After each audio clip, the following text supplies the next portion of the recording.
మహానీయులు రాసినటువంటి అద్భుతమైన ఆత్మాభిషిక్త గీతము మనమందరం కలిసి పాడుకుందాం. ఇక రానా యేసురుడు సంగాల వరుడు మెరలేని సౌందర్య పరుడు ధరనేలేటి ఆశ్చర్య కరుడు నరలోకాధిపతి దైవ నరుడు ధరనేలేటి ఆశ్చర్య కరుడు నరలోకాధిపతి దైవ నరుడు ఇక రానా యేసురుడు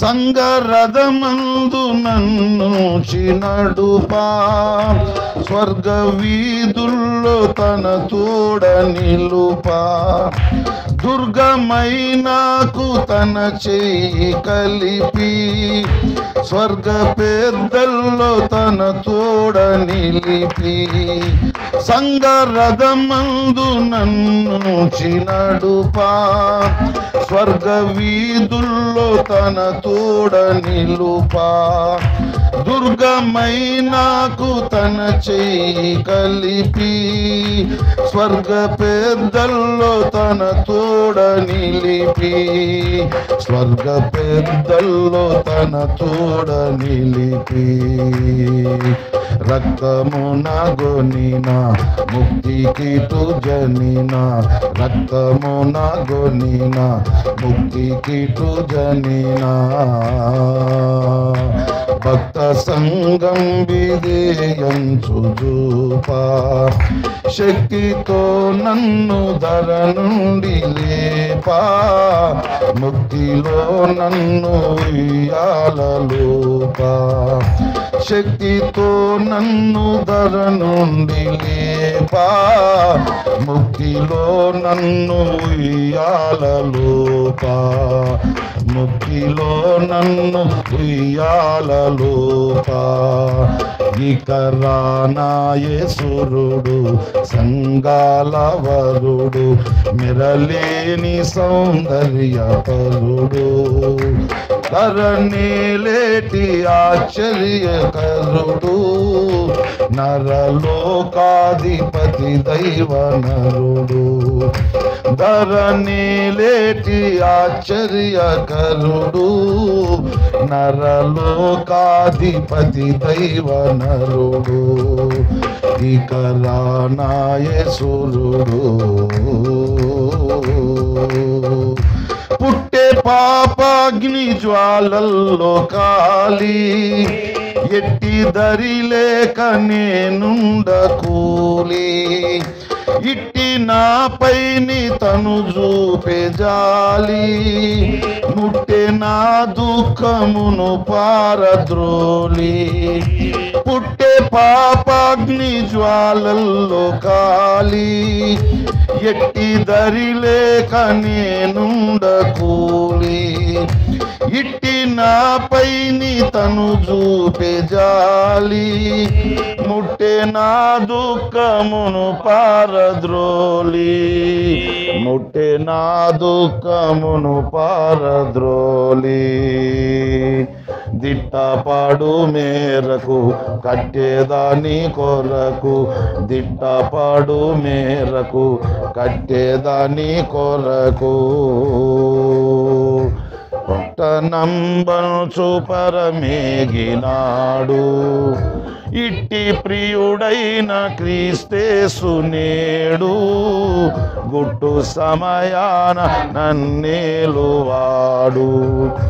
ఇట్టి ప్రియుడైన క్రీస్తేసు నేడు గుట్టు సమయాన నన్నేలువాడు గుట్టు సమయాన నన్నేలువాడు ఇక రానా యేసురుడు సంగాల వరుడు మెరలేని సౌందర్య పరుడు ధరనేలేటి ఆశ్చర్యకరుడు నరలోకాధిపతి దైవ నరుడు ధరనేలేటి ఆశ్చర్యకరుడు నరలోకాధిపతి దైవ నరుడు నరలోకాధిపతి దైవ నరుడు ఇక రానాయేశ్వరుడు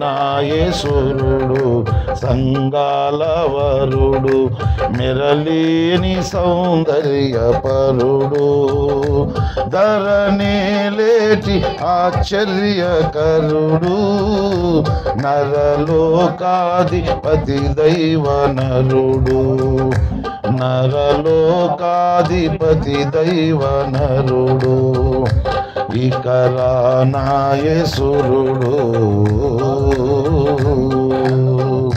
పుట్టే పాపాగ్ని జ్వాలల్లో కాలి ఎట్టి దరి లేక నేనుండ కూలి ఇట్టి నాపైని తను చూపే జాలి ముట్టే నా దుఃఖమును పారద్రోలి పుట్టే పాపాగ్ని జ్వాలల్లో కాలి ఎట్టి దరి లేక నేనుండ కూలి ఇట్టి నాపైని తను చూపే జాలి ముట్టే నా దుఃఖమును పారద్రోలి ముట్టే నా దుఃఖమును పారద్రోలి దిట్టపడు మేరకు కట్టేదాని కొరకు దిట్టపడు మేరకు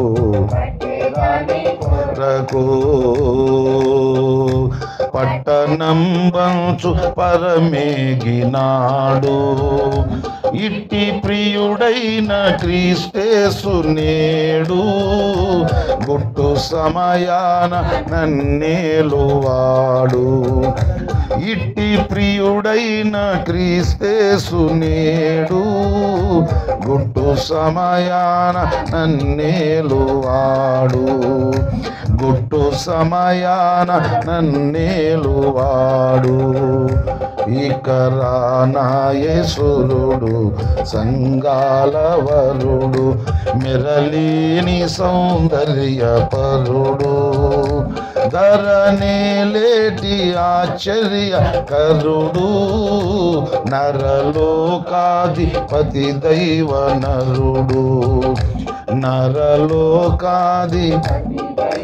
నరుడు ఇక రానాయేశ్వరుడు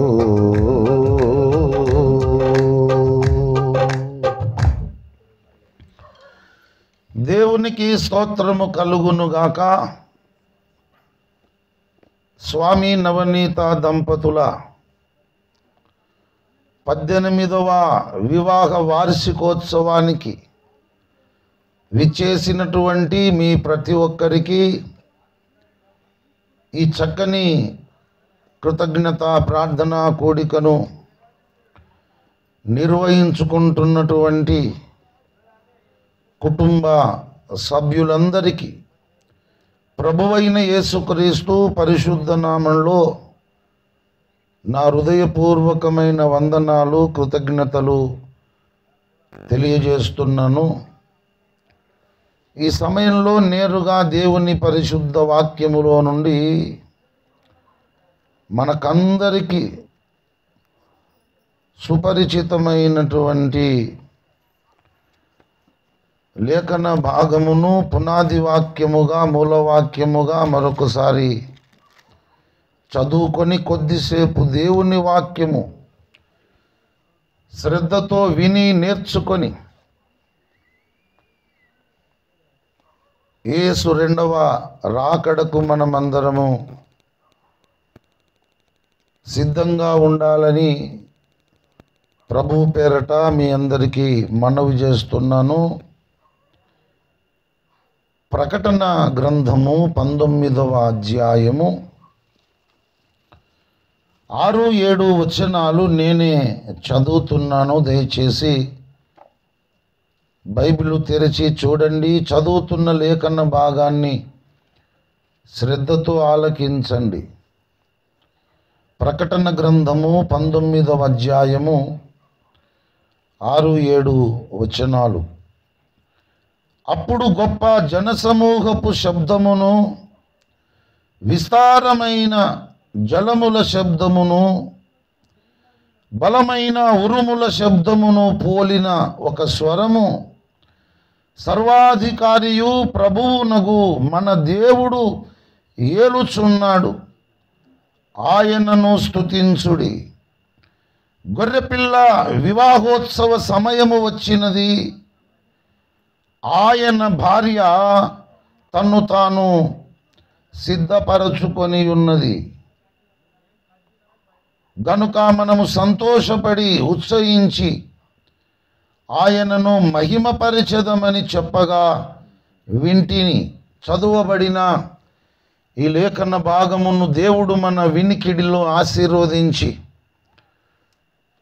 మనందరిలో బహుగా ఫలింపజేయునట్లు దైవాత్మ సహాయము కొరకు తలలు వంచి కళ్ళు మూసుకొని చిన్న ప్రార్థన చేసుకుందాం. ప్రేమ కలిగిన తండ్రి, మహాపరిశుద్ధ దేవుడా, మీకు వందనాలు చెల్లిస్తున్నాం. మా ప్రియులు, నీ ప్రియ బిడ్డలు స్వామి నవనీత దంపతులను వారి వివాహమైనటువంటి మొదటి రోజు నుండి 18 వసంతాలు, 18 సంవత్సరాలు అద్భుత రీతిగా వారి వైవాహిక జీవితాన్ని మీరే కొనసాగించి ఈ మైలురాయికి వారిని తీసుకొని వచ్చి మరొక వివాహ వార్షికోత్సవాన్ని వారు మీ పరిశుద్ధమైన సన్నిధిలో భక్త సమాజము మధ్యలో జరుపుకునే అద్భుతమైనటువంటి ఆశీర్వాదము, దీవెన వారికి మీరు కలిగించినందుకు వందనాలు. వారి దాంపత్య జీవితంలో వారికి సంతానముగా మీరిచ్చినటువంటి చక్కని 2 కుమారులు ప్రజ్వలను బట్టి, భావనను బట్టి మీకు వందనాలు. వారికి మీరు చేసిన మేలులన్నిటి కొరకు, ఉపకారములన్నిటి కొరకు వందనాలు. ఇప్పటిదాకా అద్భుతమైన క్షేమమునిచ్చి నడిపించినందుకు వందనాలు. పరిశుద్ధ ప్రభువా, వారి వివాహ వార్షికోత్సవాన్ని పురస్కరించుకొని ఈ చక్కని ప్రార్థన కూడికను మీ నామ ఘనత కొరకు, నీ నామాన్ని గొప్ప చేయడం కొరకు, మిమ్మల్ని మహిమపరచుటకు, మీకు కృతజ్ఞతాస్తుతులు చెల్లించుటకు వారు నిర్వహించుకోవడానికి వారిని అద్భుత రీతిగా మీరు నడిపించినందుకు వందనాలు. ఇంతవరకు పాటల పరిచర్య అత్యంత ఆశీర్వాదకరంగా మీరు మాకు చేశారు. అందును బట్టి మిమ్మల్ని స్తుతిస్తున్నాం. పరిశుద్ధ ప్రభువా, ఈ సమయంలో చదవబడిన లేఖన భాగమును మీరే ఆశీర్వదించి దిగివచ్చి నాతో మాతో రికార్డ్ అవుతున్నటువంటి ఈ వాక్యం వినబోతున్న ప్రతి ఒక్కరితోనూ, యూట్యూబ్ లైవ్లో వీక్షిస్తున్న ప్రతి ఒక్కరితోనూ మీరే మాట్లాడమని యేసు పరిశుద్ధ నామంలో ప్రార్థించి స్తుతించి వేడుకొనుచున్నాను పరమ తండ్రి. ఆమేన్, ఆమేన్, ఆమేన్. ప్రభువునందు నాకు అత్యంత ప్రియులారా, ఈ భూమి మీద, ఈ మానవ ప్రపంచంలో, మనుష్య లోకములో మనముంటున్నటువంటి ఈ భూగోళము మీద మొట్టమొదట జరిగినది మూలపితరులు, ఆది పితరులు, ఆది దంపతులైనటువంటి ఆదాము హవ్వల వివాహము, ఆదాము హవ్వల పెళ్ళి మొట్టమొదట ఈ భూగోళము మీద దేవుడు చేశాడు. ఆది కాండము మొదటి అధ్యాయం, ఆది కాండము మొదటి అధ్యాయము 28వ వచనం. దేవుడు వారిని ఆశీర్వదించెను. ఎట్లనగా, మీరు ఫలించి అభివృద్ధి పొంది విస్తరించి భూమిని నిండించి దానిని లోపరుచుకొనుడి. సముద్రపు చేపలను, ఆకాశ పక్షులను, భూమి మీద ప్రాకు ప్రతి జీవిని ఏలుడని వారితో చెప్పెను. జిగటమంటిని తీసుకొని నరుణ్ణి నిర్మాణము చేశాడు. నరుని నాసికారంధ్రములో జీవవాయువును దేవుడు ఊదగా నరుడు జీవాత్మ అయినాడు. ఆ జీవాత్మ అయినటువంటి మొట్టమొదటి మానవుడు, మొట్టమొదటి మనుషుడు ఆదాము. ఆదాము ఈ భూమి మీద ఉన్నటువంటి సకల జాతులకు మూల పురుషుడు. సకల జాతులకు ఆయనే మూల పితరుడు. అపోస్తలుల కార్యములు 17వ అధ్యాయం 26, 27 వచనాలు కలిసి ఉన్నటువంటి లేఖన భాగము చూడండి. మరియు యావత్ భూమి మీద కాపురముండుటకై దేవుడు ఒకని నుండి ప్రతి జాతి మనుషులను సృష్టించి ఆకాశము క్రింద భూమి మీద ఉన్నటువంటి అన్ని జాతుల మనుషులను ఆదాము అనే ఒక మనుషుని నుండి దేవుడు సృజించినాడు గనుక ఆకాశము క్రింద భూమి మీద ఉన్నటువంటి 200 పైచిలుకు దేశాలలో జీవనము చేస్తున్నటువంటి ఇంచుమించు 800 కోట్ల మానవులకు, మనుషులకు మూలపితరుడు, మూల పురుషుడు మొట్టమొదట దేవుడు నేలమంటితో సృజించినటువంటి ఆదాము. ఆదాము అనే పురుషుడు, నరుడు ఒంటరిగా నుండుట మంచిది కాదని దేవుడు తలంచినాడు. ఆదికాండము 1వ అధ్యాయం అంతా మనం పరిశీలనగా చూస్తే దేవుడు మాట్లాడుతున్న మాట 1వ అధ్యాయం 4వ వచనం, వెలుగు మంచిదైనట్టు దేవుడు చూచెను. వెలుగు మంచిదైనట్టు దేవుడు చూచెను. మరి 13వ వచనము చూడండి, అది మంచిదని దేవుడు చూచెను.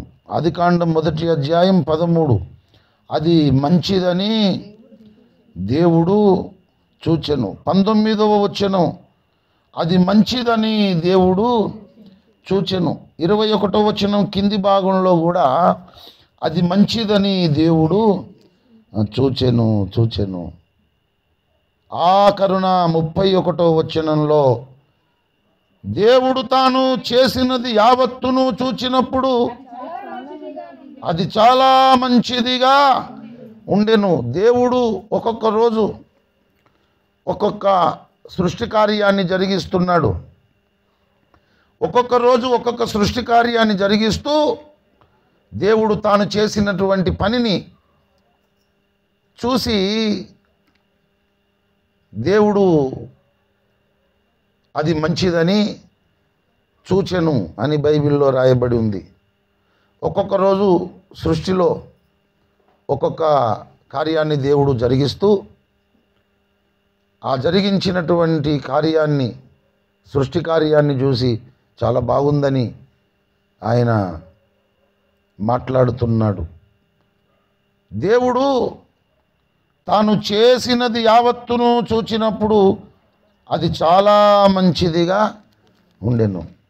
6 దినముల 6 రోజుల సృష్టి కార్యక్రమాన్ని దేవుడు చేసి మొదటి రోజు నుండి 6వ రోజు వరకు దేవుడు చేసిన పనులు, దేవుడు చేసిన సృష్టి కార్యక్రమం అంతటిని దేవుడు చూసి అంతకుముందు గుడ్ గుడ్ గుడ్ అన్నాడు, తర్వాత వెరీ గుడ్ అంటున్నాడు.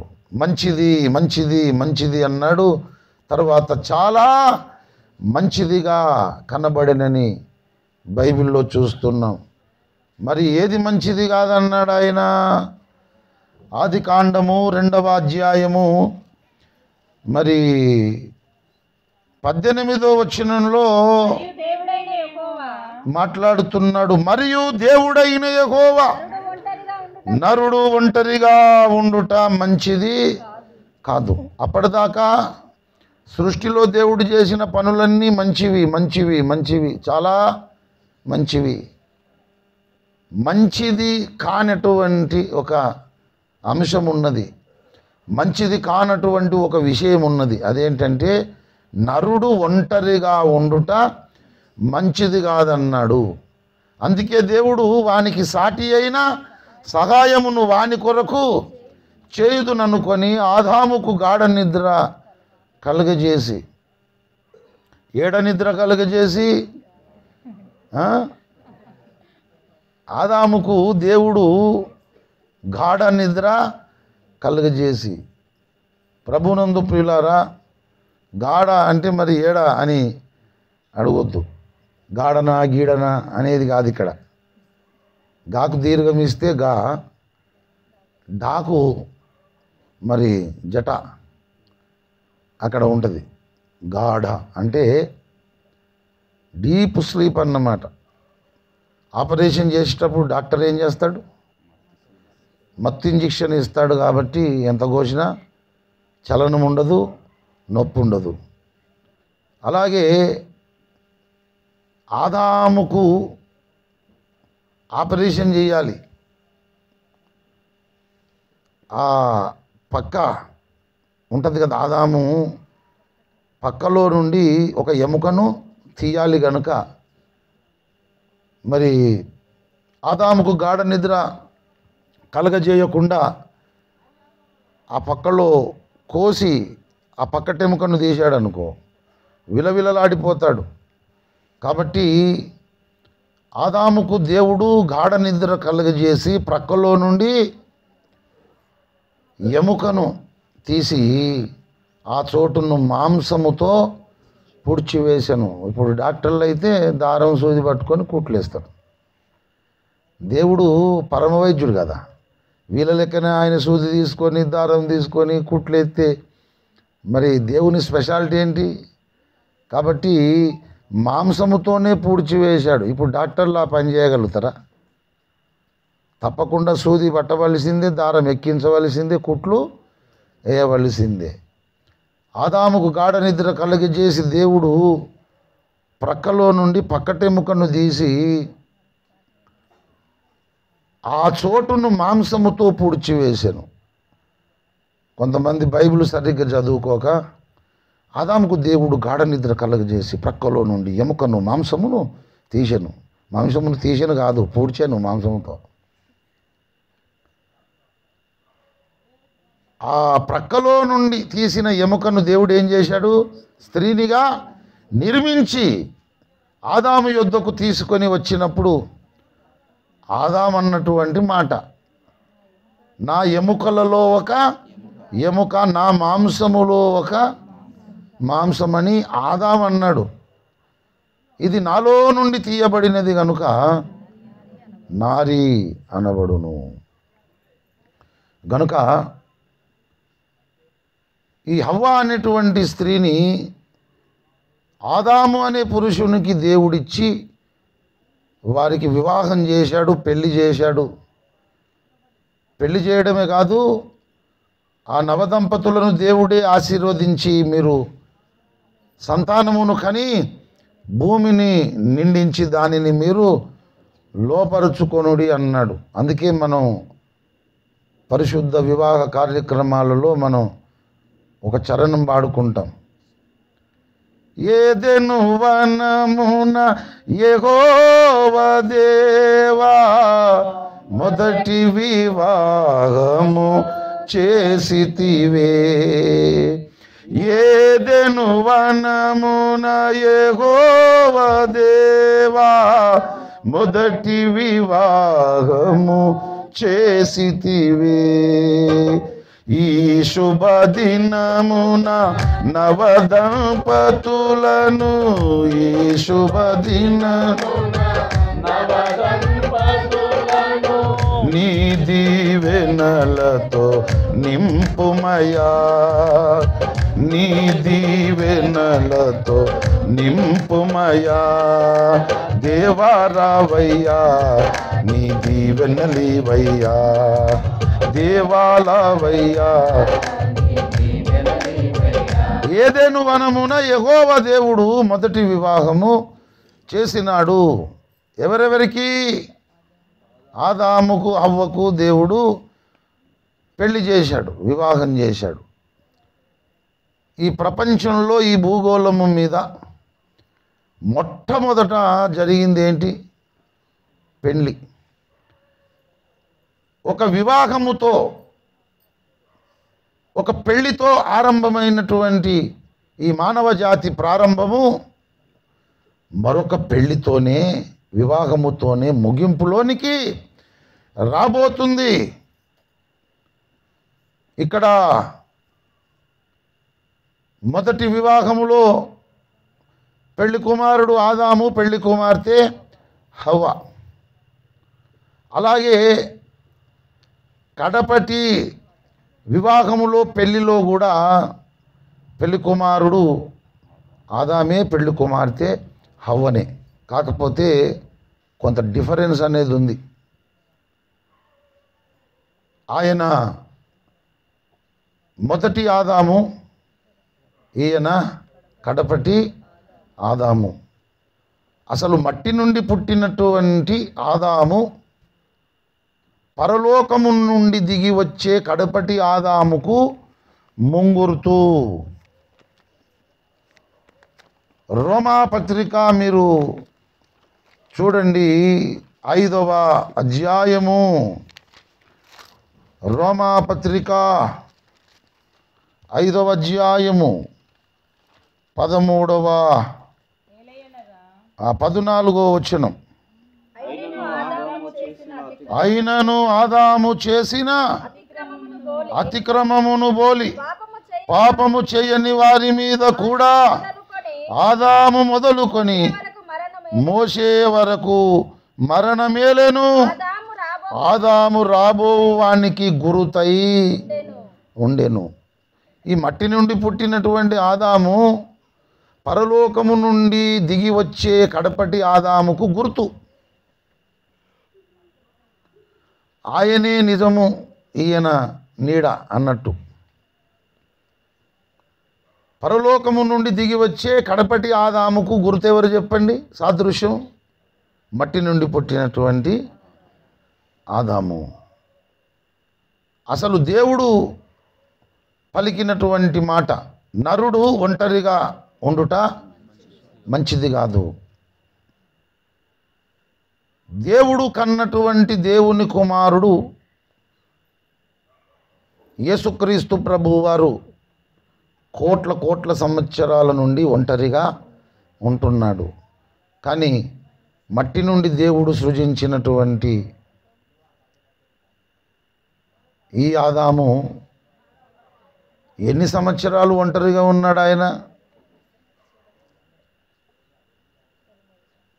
ఎంతైనా ఒక 25 ఉండొచ్చు, లేకపోతే 30 ఉండొచ్చు.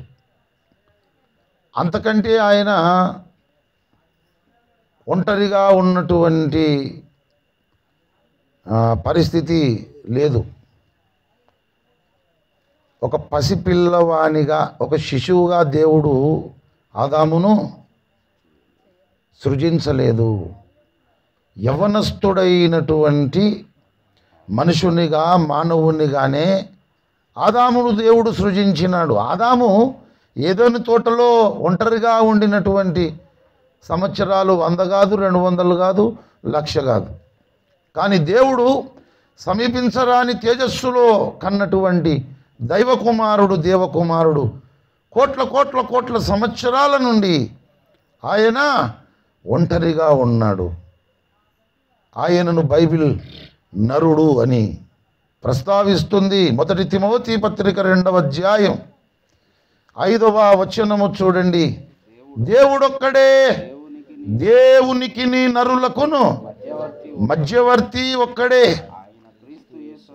ఆయన క్రీస్తు యేసును నరుడు, ఆయన క్రీస్తు యేసను నరుడు. ఇక్కడ కనబడుతున్నాడు చూడు, కడపటి ఆదామైనటువంటి నరుడు, దైవకుమారుడు, దేవకుమారుడు. ఆయన ఒంటరిగా ఉండుట మంచిది కాదనుకున్నాడు దేవుడు. ప్రభువునందు ప్రియులారా, అందుకొరకు దేవుడు ఏదెను తోటలో ఆ సృష్టి కార్యక్రమంలో ఆదామును సృష్టించడం, ఆదాము కొంతకాలం ఒంటరిగా ఉండడం, తర్వాత ఆదాముకు గాఢ నిద్ర కలుగజేసి పక్కలో నుండి ఎముకను తీసి స్త్రీనిగా నిర్మించి ఆదాము యొద్దకు తీసుకొని రావడం, వారిరువురికి పెళ్ళి చెయ్యడం. అచ్చుగుద్దినట్టు జిరాక్స్ కాపీలాగా ఈ కడపటి ఆదాము కడపటి అవ్వ పెళ్ళి కూడా ఇట్లనే ఉంటుంది.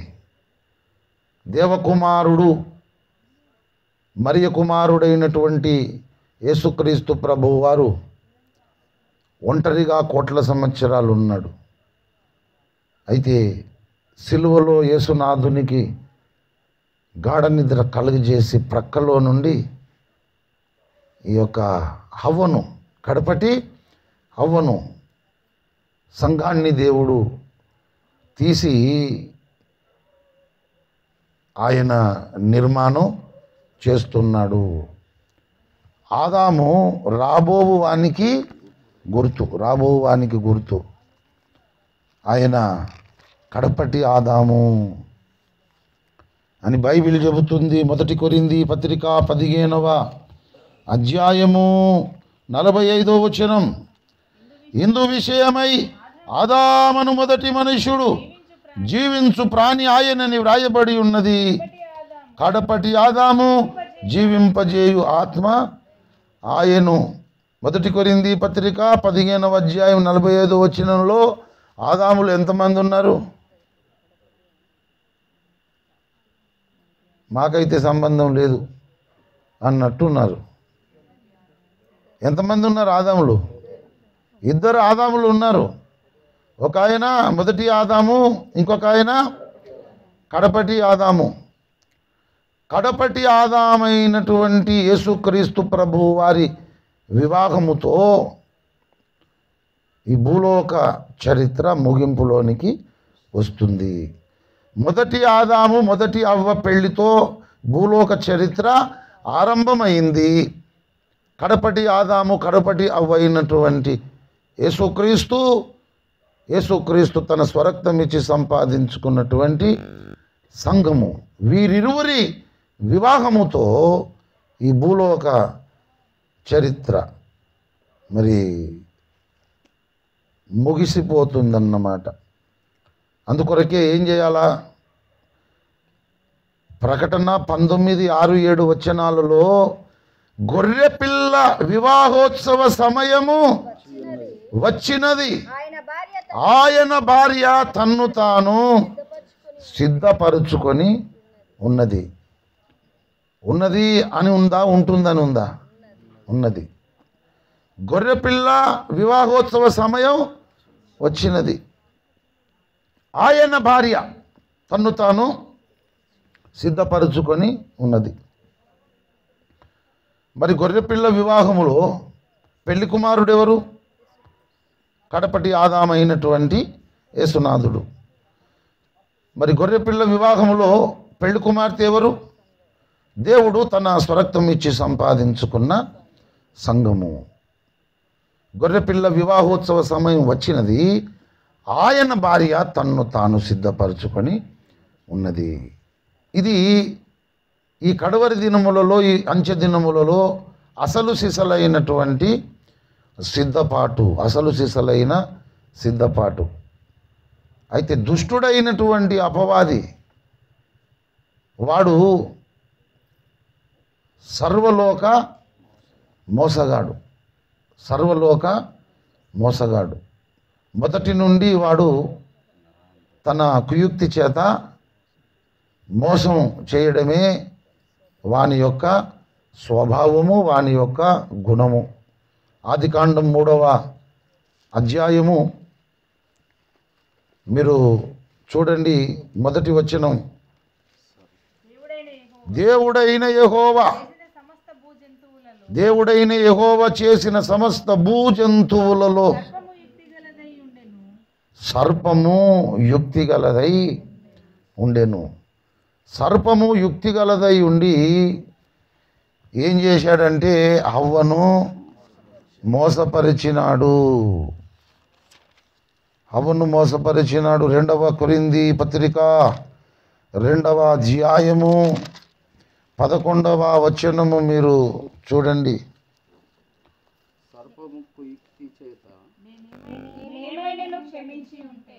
నేనేమైనాను క్షమించి ఉంటే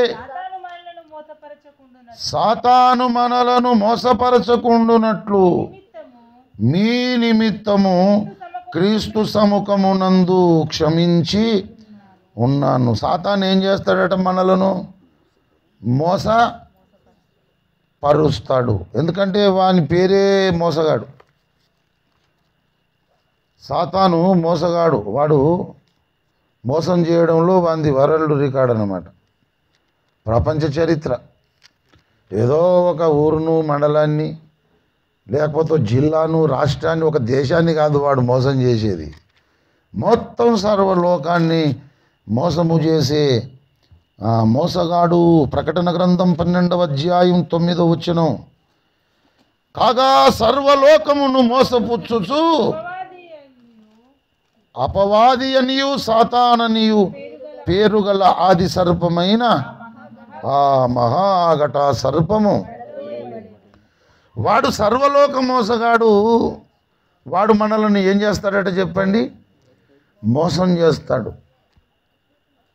సాతాను మనలను మోసపరచకుండునట్లు సాతాను ఏం చేస్తాడు? మనలను మోసము చేస్తాడు. మొట్టమొదట మోసం చేసింది ఎవరిని చెప్పండి? హవ్వను వాడు మొట్టమొదట మోసం చేశాడు. 2వ కొరింథీ పత్రిక 11వ అధ్యాయము మీరు చూడండి. 11:3 సర్పము తన కుయుక్తి చేత హవ్వను మోసపరిచినట్లు మీ మనసులను చెరపబడి క్రీస్తు ఎడలనున్న సరళత నుండి పవిత్రత నుండి ఎట్లయినను తొలగిపోవునేమో అని భయపడుచున్నాను. ఈ కడవరి దినాలలో, ఈ అంచె దినాలలో సాతాను చేస్తున్న పని ఏంటో తెలుసా? వధువు సంఘములోనికి, పెళ్లి కుమార్తెలోనికి ఈ భూమి మీద ఉన్నటువంటి ప్రజలు రక్షణ పొందకుండా వాడు తీవ్రమైనటువంటి ప్రయత్నం చేస్తూ అవిశ్వాసులైనటువంటి, దేవుణ్ణి ఎరగనటువంటి అన్యజనులందరికీ వాడు గుడ్డితనము కలుగజేస్తున్నాడు. వాడు ఎంత మోసగాడో మీరు చూడండి. 2వ కొరింథీ పత్రికనే, 2వ కొరింథీ పత్రిక 4వ అధ్యాయము 4వ వచనం. దేవుని స్వరూపి అయ్యున్న క్రీస్తు మహిమను కనపరచు సువార్త ప్రకాశము వారికి ప్రకాశింపకుండు నిమిత్తము ఈ యుగ సంబంధమైన దేవత అవిశ్వాసులైన వారి మనోనేత్రములకు గ్రుడితనం కలుగజేసెను. రక్షణ పొందని ప్రజలు కోట్ల మంది ఉన్నారు. వారు రక్షణ పొందకుండా ఎవడాపుతున్నాడు? దుష్టుడైన అపవాది. ఎందుకంటే దేవుని కుమారుడైనటువంటి క్రీస్తునాథుని పెళ్ళి జరగకుండా చెడగొట్టాలి. అసలు జరగనివ్వకూడదు. ఎందుకంటే ఈ విశ్వాన్ని మహారాజుగా ఆయన ఏలాలంటే తప్పకుండా ఆయనకు పెళ్ళి కావాలి. పెళ్ళి కాకుండా ఈ విశ్వానికి చక్రవర్తి ఆయన కాలేడు. కాబట్టి ఈ విశ్వమును ఏలకుండా దైవ కుమారుడైనటువంటి క్రీస్తు పెళ్ళి నిలుపుదల చేయడానికి, కాకుండా చూడడానికి ఆ సర్వలోక మోసగాడు మొట్టమొదట వేస్తున్నటువంటి ఎత్తుగడ ఏంటి చెప్పండి? రక్షణ పొందని కోట్ల మంది ప్రజలను వారు రక్షణ పొందకుండా వారి మనోనేత్రాలకు గుడ్డితనము కలుగజేసి వధువు సంఘములోనికి, పెళ్లి కుమార్తెలోనికి వారిని రాకుండా ఆపుతున్నాడు. ఆఖరి వ్యక్తి వధువు సంఘంలోనికి, పెళ్లి కుమార్తెలోనికి వచ్చేదాకా క్రీస్తునాథుని వివాహము జరగదు, గొర్రెపిల్ల వివాహము జరగదు. కాబట్టి మొట్టమొదట వాడు వేస్తున్న ఎత్తుగడ ఏంటంటే, రక్షణ పొందని వాళ్ళు రక్షణ పొందకుండా వాడు అడ్డగిస్తున్నాడు. మనం ఏం చేయాలి మరి? భూలోకమందంతట సువార్త ప్రకటించబడినట్లు, రక్షణ పొందని వాళ్ళు రక్షణ పొందునట్లు ప్రార్థన చెయ్యాలి. మన సాటి మనుషులకు మనం సువార్త కూడా ప్రకటించాలి. మొట్టమొదట రక్షణ పొందకుండా మనుషులకు ఏం చేశాడు? వాడు గుడ్డితనం కలిగజేశాడు. రెండవది ఏంటో తెలుసా? రక్షణ పొంది ఒక్కడే పురుషుడైనటువంటి క్రీస్తుకు సమర్పించబడిన తర్వాత కూడా ఈ రక్షణ పొందిన వాళ్లను క్రీస్తు యొక్క మార్గము నుండి తొలగించడానికి వాడు చేస్తున్నటువంటి మోసం. 2వ కొరింథీ పత్రిక 11వ అధ్యాయము 3 చూడండి. సర్పము తన కుయుక్తి చేత అవ్వను మోసపరిచినట్లు మీ మనసులను చెరపబడి క్రీస్తు ఎడలనున్న సరళత నుండి, పవిత్రత నుండి ఎట్లయినను తొలగిపోవునేమో అని భయపడుచున్నాను. పౌలు భక్తుడే భయపడుతున్నాడు. క్రీస్తు అనే పురుషునికి మిమ్మల్ని నేను సమర్పించాను, కానీ వాడు ఉన్నాడు కదా సర్వలోక మోసగాడు, వాడు క్రీస్తు యొక్క సరళత నుండి మిమ్మల్ని తొలగిస్తాడేమో చెబుతున్నాడు. ఎలయనగా వచ్చిన వాడెవడైనను మేము ప్రకటింపని మరి ఒక యేసును ప్రకటించినను, లేక మీరు పొందిన మరి ఒక ఆత్మను మీరు పొందినను, మీరు అంగీకరింపని మరి ఒక సువార్త మీరు అంగీకరించినను, మీరు వారిని గూర్చి సహించుట. దేవుడు తన స్వరక్తం ఇచ్చి సంపాదించిన దేవుని సంఘంలో వాడు దుర్బోధలు తీసుకొచ్చాడు, అబద్ధ బోధలు తీసుకొచ్చాడు, మానవ కల్పిత బోధలు తీసుకొచ్చాడు, నానావిధ అన్య బోధలు తీసుకొచ్చాడు, సత్యమునకు భిన్నమైన బోధలు తీసుకొచ్చాడు, దయ్యముల బోధలు తీసుకొచ్చాడు. ఇవన్నీ కూడా దేవుని సంఘంలో వాడు ప్రవేశపెట్టాడు. గనక ఈ దేవుని సంఘము గొర్రెపిల్ల భార్యగా తన్ను తాను సిద్ధపరచుకొనకుండా వాడు అడ్డగిస్తున్నాడు. విషయం అర్థమైందా?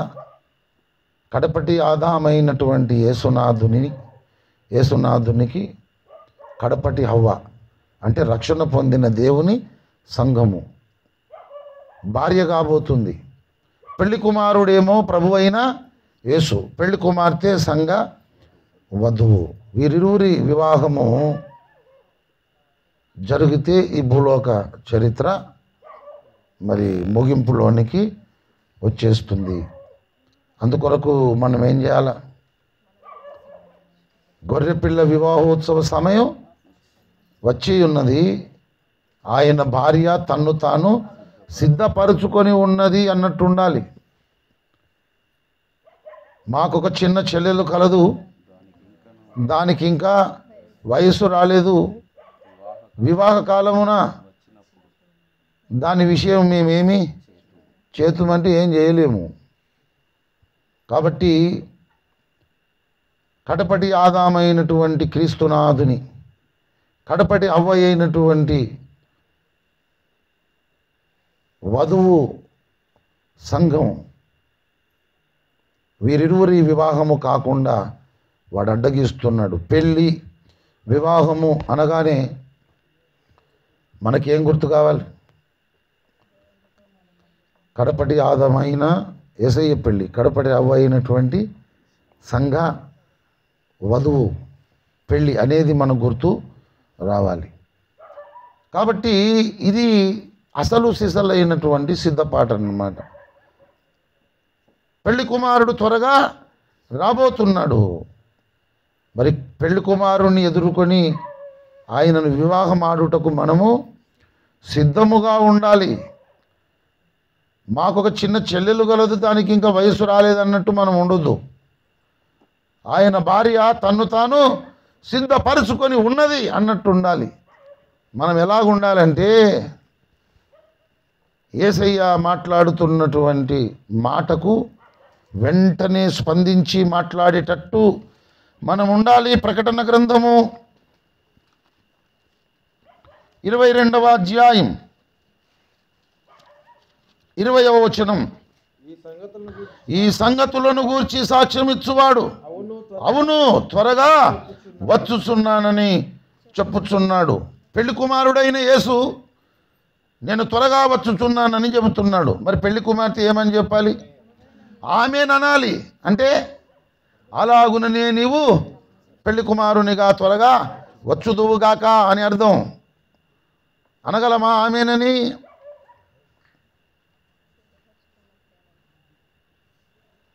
సూర్యుడు ఉదయించిన తర్వాత చాలా గంటలకు లేచి కళ్ళలో ఊసులు, పాసిపళ్ళు,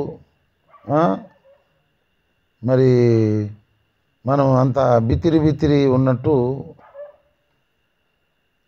ఉంటే ఆమేన్ అంటావా నువ్వు? పెళ్లి కుమారుడు ఇదిగో నేను త్వరగా వచ్చుచున్నానంటే అప్పుడు నువ్వు ఆమేన్ అనలేవు. నువ్వు ఆమేనని ఎప్పుడు అంటావు? మంచిగా బ్రష్ చేసుకొని మంచిగా స్నానం చేసి వస్త్రాలు ధరించుకొని చెవులకు ముక్కులకు కదా, మెడల కాళ్ళకు చేతులకు అన్ని ఆభరణాలు ధరించుకొని ఒకవేళ పెళ్లి కుమార్తెలాగా ముస్తాబై ఉన్నావు అనుకో, అప్పుడు నువ్వు ఆమేనని చెప్పగలుగుతావు, లేకపోతే చెప్పలేవు. ఇక్కడనేమో బంగారముతో చేయబడిన ఆభరణాలు, ఇక్కడ పెళ్ళిళ్ళు చేసుకుంటే అది పద్ధతి. కానీ పరమ దివ్య పురుషుడైన క్రీస్తును వివాహం ఆడడానికి మనకు ఏ ఆభరణాలు ఉండాలి? గుణము అనే అక్షయ అలంకారము, సాధు అయినట్టి, మృదువైనట్టి, ప్రేమతో నిండినటువంటి, క్షమా గుణముతో నిండినటువంటి, దయాదాక్షిణ్యములతో నిండినటువంటి, సహాయము చేసే గుణం,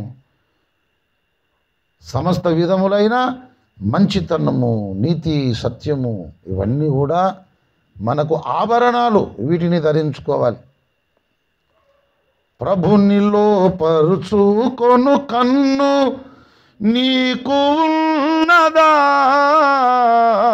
ప్రభునిలో పరుచుకొను కన్ను నీకు ఉన్నదా? ప్రభుని ఆకర్షించెడి హారము ధరించుకున్నావా? హారము ధరించుకున్నావా? ప్రభుని ఆకర్షించెడి హారము ధరించుకున్నావా? హారము ధరించుకున్నావా? ప్రభుని లోపరుచుకొను. ప్రభువు చూసినప్పుడు ఒక చూపుతో నీవు నన్ను వశపరుచుకొంటివి, మీ కళ్ళకు నా యొద్ద కాటుగా కొనుక్కొని పెట్టుకోమన్నాడు. కళ్ళు చాలా కాటుకతో అలంకరించుకొని మరి చూసినప్పుడు ఒక చూపుతో నీవు నన్ను వశపరుచుకొంటివి అంటే సర్వేంద్రియానాం నయనం ప్రధానం. మన కళ్ళు చెడిపోతే దేహమంతా చెడిపోతుంది, మన కళ్ళు బాగుంటే దేహమంతా బాగుంటుంది. కాబట్టి ఆధ్యాత్మికంగా మనం గువ్వ కళ్ళు, నారీమణి సుందరి నీ కళ్ళు గువ్వ కళ్ళు అన్నాడు. అంటే గువ్వ కళ్ళు ఎప్పుడు వాటర్తో నిండి ఉంటాయి. అంటే చాలా చక్కని దయగల చూపులు. మరి ఎస్తేర్ను చూడగానే రాజదండం చాపిండు ఎవరు? అహశ్వరోషు రాజు. ఎందుకంటే దయగలిగింది. అంతరంగ స్వభావం అంత బాగుండాలి. మంచి వ్యక్తిత్వము, మంచి గుణము, మంచి స్వభావం. ఎటువంటి వ్యక్తిత్వం, ఎటువంటి గుణము, ఎటువంటి స్వభావం చెప్పండి? యేసుక్రీస్తు లాంటి వ్యక్తిత్వం, యేసుక్రీస్తు లాంటి గుణము, యేసుక్రీస్తు లాంటి స్వభావము కలిగినప్పుడే ఆయన పెళ్లి కుమారుడు వచ్చి సేమ్ పించ్ అంటాడు. లేకపోతే ఒక పంచ్ ఇస్తాడు, మనం అవుటు. ఏమనాలి? యేసుప్రభు పెళ్లి కుమారుడుగా వచ్చి ఒక పంచ్ ఇవ్వాలనా, లేకపోతే సేమ్ పించ్ అనాలనా?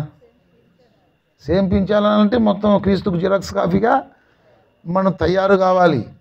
అప్పుడే ఆయన మనల్ని వివాహం ఆడుతాడు. అట్లా మనం అలంకరించుకొని సిద్ధంగా ఉంటే ఏమంటాం? ఆమేన్ అంటాం. ఆయన ఏమంటాడు? ఇదిగో నేను త్వరగా వచ్చుచున్నాను అంటాడు పెళ్లి కుమారుడు. అట్లా సిద్ధపడి ఉంటే మనం ఏమంటాం? ఆమేన్, ప్రభువైన యేసు రమ్ము అని మనం చెప్పగలుగుతాము. అదే భక్తి జీవితంలో మనం కలిగి ఉండవలసిన మెలకువ, జాగరూకత, సిద్ధపాటు. ఇదొక్కటి కనుక మనం నిర్లక్ష్యం చేస్తే, అలక్ష్యం చేస్తే బస్సు మిస్ అయినట్టు, ట్రైన్ మిస్ అయినట్టు, విమానం మిస్ అయినట్టు, రెండవ రాకడ మిస్ అయిపోతాము.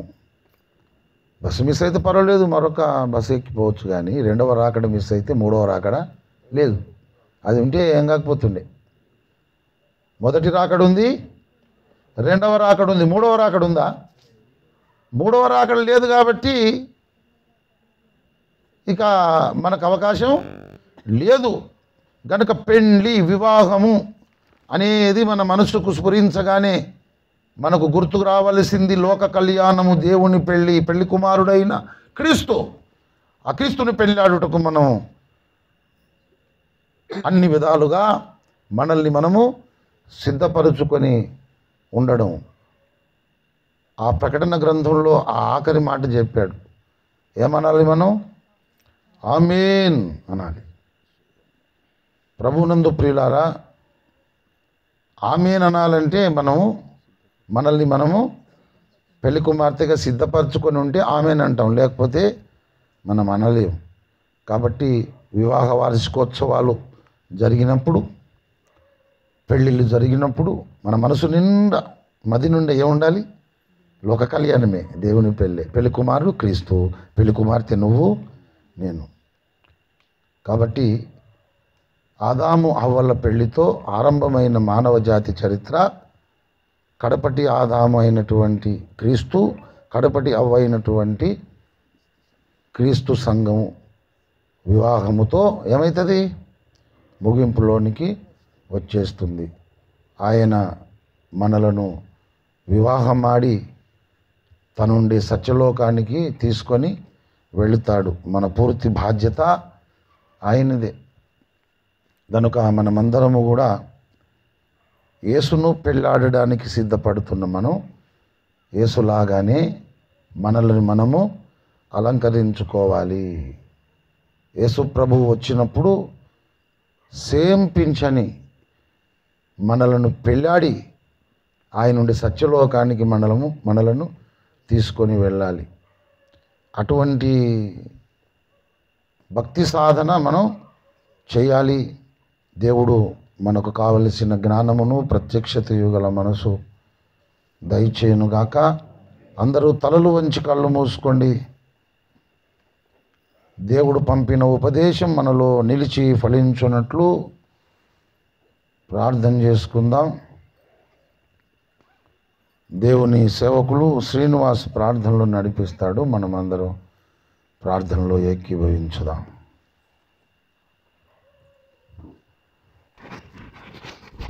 సకల ఆశీర్వాదములకు కారణభూతుడగు మా ప్రేపరలోకపు తండ్రి, గొప్ప దేవ, మా రక్షకుడా యేసయ్య, మీకు వందనాలు, స్తోత్రములు చెల్లిస్తూ ఉన్నాం నాయన.